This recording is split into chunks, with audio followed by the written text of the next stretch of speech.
Hey guys, I'm Combat Craig, and today we're going to talk about what to do when the VA combines your disabilities into one rating instead of breaking them out into separate ratings like they should be. You filed your VA claim a year ago, and you know you suffer from PTSD, traumatic brain injury, and migraines, so you've been impatiently waiting for the past year, and you got a decision.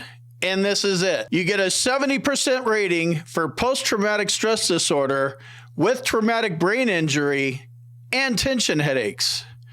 These are three separate disabilities, and you should have three separate ratings, which would put you into the Hundo Club. Depending on the severity of your traumatic brain injury, you might even get the SMCT kicker. Special Monthly Compensation T, and that's paid out at $9,535.91 tax-free for every month for the veteran alone.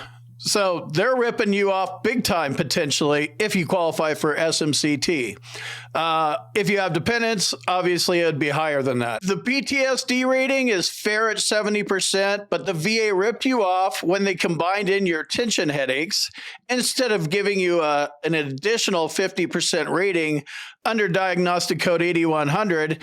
And then we already covered how much they ripped you off potentially by not breaking out and separating out your traumatic brain injury rating. This is a major problem because it means that you are not getting the full benefits that you're entitled to. Each disability is supposed to be rated separately so that the veteran can get the full amount of benefits they are due. By combining all of your disabilities into one rating, the VA has effectively shortchanged you, ripped you off, whatever you want to call it. Here's what happened, and here's how you can fix it. Also, if you're about to file a VA claim for all three of these disabilities, TBI, PTSD, and migraines, you should check out my boot camp before you file your VA claim. I teach you how to avoid issues exactly like this one right here. CombatCraig.com. What you need to do now is to get your doctor to separate these disabilities out so they have a clear diagnosis, symptoms, and a nexus, and how it's service connected on a direct service connection basis or a secondary service connection basis, whatever is easier in the path of least resistance. You're actually going to need to get a couple doctors for this because they're different types of disabilities. A secondary service connection route might be better for you if you've been out for a while. So PTSD, that's obviously going to be a direct service connection. Traumatic brain injury, that's obviously going to be a direct service connection.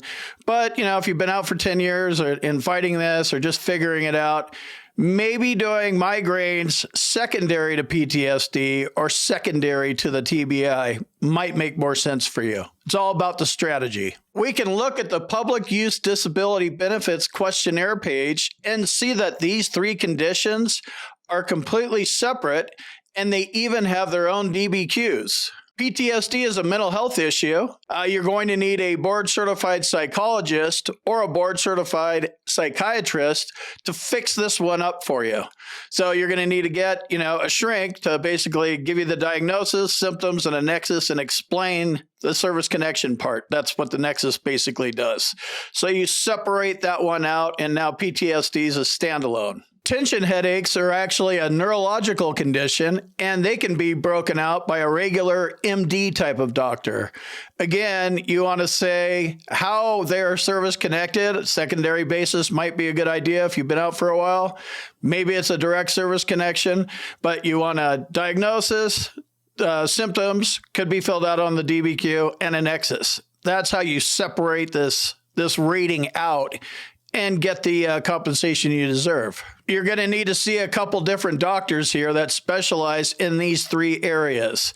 You don't need the best world-renowned specialist, but you need somebody, that's at least a shrink, and that's at least an MD type doctor, and then somebody that deals with TBI that's qualified to make an independent medical opinion. And then they will be able to help you untangle this mess. If you need help finding a doctor, you can send an email right here and see if this firm can help you out. They have a network of specialists that do this type of work, and they might be able to help you out, so send them an email. Another way you can fight this decision is by lawyering up. You might want to check out haleandpawton.com to see if they can help you. So here's a couple of resources: doctors and or lawyers. Your claim was denied. Now you have to fight it, and you're going to file a supplemental claim. So, whatever you think is going to work best for you. If you want to lawyer up, definitely going to need a doctor up. Figure out what's going to work best for you and fight this. Don't let them do this to you. They're totally ripping you off. If you want to learn more about the VA claims process, then check out this video right here. The CNP examiner was probably a nurse practitioner, not even a doctor, right? So definitely not a neurologist, definitely not qualified to diagnose a traumatic brain injury. I'll see you in the next video.